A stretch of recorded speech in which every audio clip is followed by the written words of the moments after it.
غزہ پٹی کے مختلف علاقوں پر جاری صہیونی حکومت کے فوجی حملے بدستور جاری ہیں۔ شہاب نیوز ایجنسی کی رپورٹ کے مطابق صہیونی حکومت کے جنگی طیاروں نے جبالیہ کیمپ میں کئی رہائشی کمپلیکس پر بمباری کی ہے۔ صہیونی حکومت کی فوج نے جبالیہ کیمپ کے مختلف علاقوں پر گولہ باری کی، جس کے نتیجے میں متعدد فلسطینی شہید اور زخمی ہو گئے۔ صہیونی غاصبوں نے وحشیانہ حملے کر کے جبالیہ کیمپ کے سینکڑوں فلسطینی شہریوں کو اپنے گھروں کو چھوڑنے پر مجبور کر دیا۔ اسرائیلی فوجیوں نے ہیلی کاپٹروں سے مشرقی شہر رفح پر فائرنگ بھی کی ہے۔ فلسطینی وزارت صحت نے اتوار کے روز اپنے تازہ ترین اعداد و شمار میں بتایا ہے کہ غاصب صہیونی حکومت نے غزہ کے مختلف علاقوں میں قتل عام کی کم از کم 8 مجرمانہ کارروائیوں کا ارتکاب کیا، جس کے نتیجے میں کم از کم 63 فلسطینی شہید اور 104 زخمی ہو گئے۔ فلسطینی وزارت صحت کے مطابق اب غزہ میں شہیدوں کی تعداد 35,034 تک جا پہنچی ہے، جبکہ 78,755 زخمی ہو چکے ہیں۔ اس کے علاوہ ہزاروں فلسطینی ایسے بھی ہیں جن کا اب تک کوئی اتا پتہ نہیں ہے۔ فلسطینی وزارت صحت نے ایک بار پھر اس بات پر زور دیا ہے کہ شہید و زخمی ہونے والوں کے درمیان 72% خواتین اور بچے ہیں۔ اس کے علاوہ صہیونی دہشت گرد اب تک میڈیکل اسٹاف کے 493 افراد کو شہید کر چکے ہیں، جبکہ انہوں نے گزشتہ دنوں مزید 310 افراد کو اغوا بھی کیا ہے۔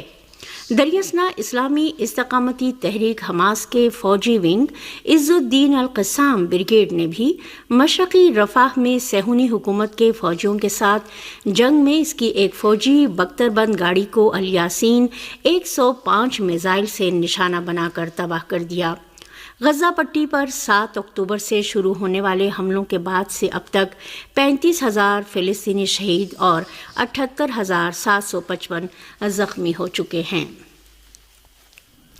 اقوام متحدہ کے بچوں کے فنڈ یونیسیف نے غزہ کے رفح علاقے پر صہیونی دہشت گردوں کے اندھا دھند حملوں کے درمیان اس علاقے میں لاکھوں بچوں کی نازک صورتحال کے بارے میں سخت خبردار کیا ہے۔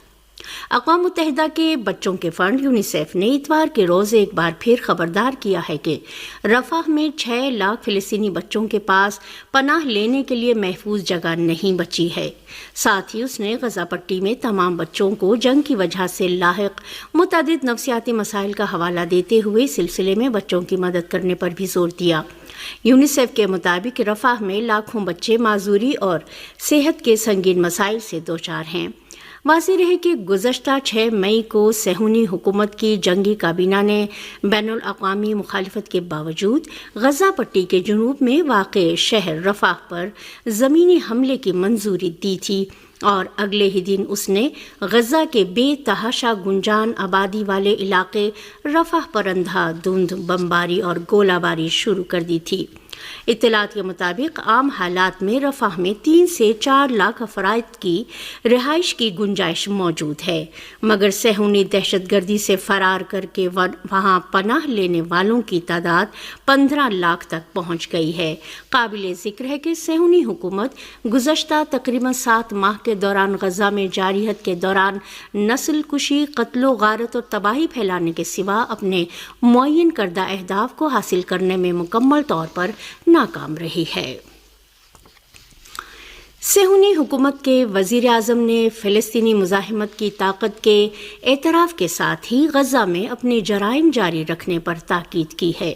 الجزیرہ چینل کی رپورٹ کے مطابق ایسے حالات میں کہ جب عالمی برادری حتیٰ صہیونیوں کی ایک بڑی تعداد غزہ کے خلاف جنگ کے خاتمے کا مطالبہ کر رہی ہے، صہیونی وزیر اعظم بنیامین نتنیاہو جنگ جاری رکھنے پر مصر ہیں۔ غاصب صہیونی حکومت کے وزیر اعظم نے غزہ میں 7 ماہ سے زائد عرصے سے جنگ اور جرائم کے بعد بھی کچھ حاصل نہ کرنے کے باوجود کہا ہے کہ ہم فتح حاصل کرنے کے لیے پرعزم ہیں اور ہم اپنی پوری طاقت سے دشمن کو نشانہ بنائیں گے۔ انہوں نے فلسطینی مزاحمتی گروہوں کو تباہ کرنے کے اپنے وہم کا اعادہ کیا اور کہا کہ جنگ کے بعد کے ایام کی بات کرنے سے پہلے ہمیں حماس کو تباہ کرنا ہوگا۔ اسی دوران صہیونی حکومت کے وزیر اعظم نے فلسطینی مزاحمت کی طاقت کا اعتراف کرتے ہوئے کہا ہے کہ ہمیں ایسے چیلنجز کا سامنا ہے جن کا سامنا کسی ماڈرن فوج نے نہیں کیا ہے۔ فلسطینیوں کے ساتھ اظہار یکجہتی کے لیے دنیا کے مختلف ملکوں کے عوام کے مظاہروں کا سلسلہ اور غزہ کے خلاف نسل کش اسرائیل کے وحشیانہ حملوں کو روکے جانے کا مطالبہ بدستور جاری ہے۔ الجزیرہ ٹی وی چینل کی رپورٹ کے مطابق جرمن شہریوں نے شہر برلن میں فلسطینی عوام کے ساتھ اظہار یکجہتی کے مظاہروں میں شرکت کر کے جرمنی کی حکومت سے مطالبہ کیا کہ وہ مقبوضہ علاقوں میں ہتھیاروں کی ترسیل بند کرے۔ ہالینڈ کے شہر روٹرڈم اور سویڈن کے اسٹاک ہوم میں بھی مظاہرین نے غزہ میں عام شہریوں کے قتل عام کی مذمت کی اور غزہ میں نسل کشی بند کیے جانے کا مطالبہ کیا۔ اسلووینیا، اٹلی، جاپان اور مراکش کے عوام نے بھی اسرائیل کے ہاتھوں فلسطینیوں کی نسل کشی کی مذمت میں نعرے لگائے اور غزہ میں نسل کشی اور جنگ بند کرنے کا مطالبہ کیا۔ فلسطین کے حامی طلباء کا احتجاج اور نسل کش صہیونی حکومت کے جرائم کی مذمت میں حال ہی میں کولمبیا یونیورسٹی سے نیو یارک سمیت مختلف امریکی شہروں میں شروع ہونے والا احتجاج دنیا کے مختلف ممالک کی دیگر یونیورسٹیوں اور شہروں تک پھیل چکا ہے اور اب بھی جاری ہے۔ غزہ پر نسل کش صہیونی حکومت کے حملے میں 7 اکتوبر 2023 سے اب تک 35,000 سے زائد فلسطینی شہید اور 78,800 افراد زخمی ہو چکے ہیں۔ مقبوضہ فلسطین کے مختلف علاقوں میں نسل کش صہیونی حکومت کی کابینہ کے خلاف زبردست مظاہروں کا سلسلہ جاری ہے۔ صہیونی مظاہرین مقبوضہ علاقوں میں بڑے پیمانے پر سڑکوں پر مظاہرے کر کے نتن یاہو کی کابینہ کے استعفے اور قبل از وقت انتخابات کے انعقاد کا مطالبہ کر رہے ہیں۔ المیادین ٹی وی چینل کے مطابق صہیونی آبادکاروں نے وزیر اعظم بنیامین نتن یاہو کی پالیسیوں اور اسرائیلی قیدیوں کی رہائی کے معاہدے پر عمل درآمد میں ناکامی کے خلاف ہفتے کی رات ایک بار پھر مظاہرہ کیا۔ احتجاج کرنے والے صہیونی آبادکاروں نے نتن یاہو کی کابینہ کو برطرف کرنے اور قبل از وقت انتخابات کرانے پر اصرار کیا۔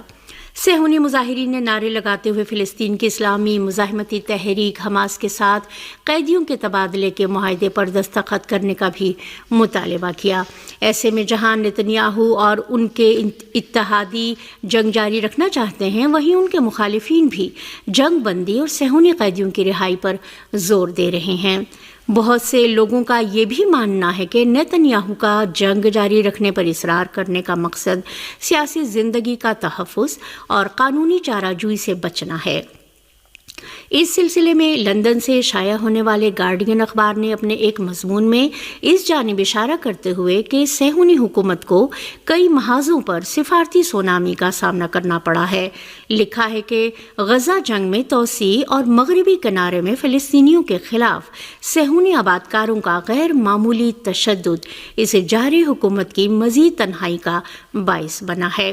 اس رپورٹ میں مزید کہا گیا ہے کہ عالمی اور علاقائی مذمت کے باوجود صہیونی حکومت نے جنگ کے 218ویں روز بھی غزہ پر جارحیت کا سلسلہ جاری رکھا ہوا ہے۔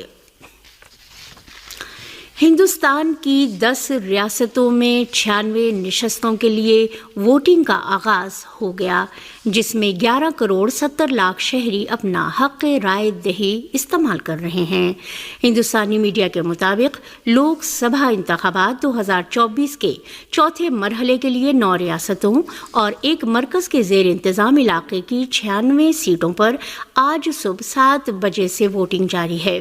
قابل ذکر ہے کہ چوتھے مرحلے کے لیے انتخابی مہم 11 مئی سنیچر کو ختم ہو گئی تھی۔ اس مرحلے میں آندھرا پردیش کی تمام 25 اور تلنگانہ کی تمام 17 سیٹوں پر ووٹنگ ہو رہی ہے۔ اتر پردیش کی 13، مہاراشٹر کی 11، مغربی بنگال کی 8، مدھیہ پردیش کی 8، بہار کی 5، جھارکھنڈ اور اڈیشہ کی 4.4 اور اس ملک کے زیر انتظام جموں کشمیر کی 1 سیٹ پر ووٹنگ ہو رہی ہے۔ اگلے مرحلے میں ووٹنگ بقیہ ریاستوں میں 20 مئی کو ووٹنگ ہوگی۔ 7 مراحل مکمل ہونے کے بعد 4 جون کو نتائج کا اعلان ہوگا۔ یاد رہے کہ دنیا کی سب سے بڑے انتخابات کے لیے ہندوستانی پارلیمنٹ کے ایوان زیریں لوک سبھا کے 543 نشستوں پر الیکشن ہو رہے ہیں، جس میں مجموعی طور پر 96 کروڑ 90 لاکھ ووٹرز رجسٹرڈ ہیں۔ الیکشن کمیشن آف پاکستان نے اسمبلیوں کی اضافی مخصوص نشستیں معطل کر دیں، جس کا نوٹیفیکیشن بھی جاری کر دیا گیا۔ نوٹیفیکیشن کے مطابق خیبر پختونخوا سے قومی اسمبلی کی 8 خواتین ارکان کو معطل کیا گیا ہے۔ پنجاب اسمبلی سے قومی اسمبلی کی 11 خواتین ارکان کو معطل کیا گیا ہے۔ پنجاب اسمبلی سے قومی اسمبلی کی 11 خواتین ارکان کو معطل کیا گیا۔ اس کے علاوہ خیبر پختونخوا اسمبلی سے 21 مخصوص خواتین ارکان، جبکہ اقلیتوں کے 4 ارکان کو بھی معطل کیا گیا۔ یہ مخصوص نشستیں اضافی طور پر نون لیگ، پیپلز پارٹی اور دیگر جماعتوں میں تقسیم کی گئی تھی۔ اس سے قبل سپریم کورٹ آف پاکستان کے فیصلے کی روشنی میں اسپیکر ملک احمد خان نے رولنگ دے کر پنجاب اسمبلی میں مخصوص نشستوں پر منتخب ہونے والے 27 حکومتی اراکین کی رکنیت معطل کر دی تھی۔ یاد رہے کہ 6 مئی کو سپریم کورٹ نے سنی اتحاد کونسل کی مخصوص نشستوں سے متعلق درخواست سماعت کے لیے منظور کر لی تھی اور مخصوص نشستیں دوسری جماعتوں کو دینے کا پشاور ہائی کورٹ کا فیصلہ معطل کر دیا تھا۔ پاکستان کے وزیر اعظم شہباز شریف نے مسلم لیگ نون کی صدارت سے استعفیٰ دے دیا۔ پاکستان کے وزیر اعظم شہباز شریف نے استعفیٰ پارٹی قائد نواز شریف کو ارسال کر دیا۔ انہوں نے 2 روز قبل پارٹی قائد کو اس فیصلے سے آگاہ بھی کر دیا تھا۔ ذرائع کا کہنا ہے کہ مسلم لیگ نون کی مرکزی مجلس عاملہ کا اجلاس 18 مئی کو طلب کر لیا گیا، جس میں نواز شریف کو پارٹی صدر منتخب کیا جائے گا۔ اس سے قبل پاکستان کے صدر آصف علی زرداری نے پاکستان پیپلز پارٹی پارلیمنٹیرین کی صدارت سے استعفیٰ دیا تھا۔ یاد رہے کہ 18 اپریل کو صدر پاکستان آصف علی زرداری نے پارلیمنٹ کے مشترکہ اجلاس سے اپنا پہلا خطاب کیا تھا، جس پر پاکستان تحریک انصاف کے سیکرٹری جنرل عمر ایوب نے ان کے خطاب کو غیر آئینی قرار دیا تھا۔ عمر ایوب نے کہا تھا کہ آصف زرداری نے پیپلز پارٹی کی سربراہی سے استعفیٰ نہیں دیا، وہ صدر کے عہدے پر غیر آئینی طور پر تعینات ہیں۔ واضح ہے کہ آصف علی زرداری مارچ 2024 میں دوسری مرتبہ پاکستان کے 14ویں صدر منتخب ہوئے تھے۔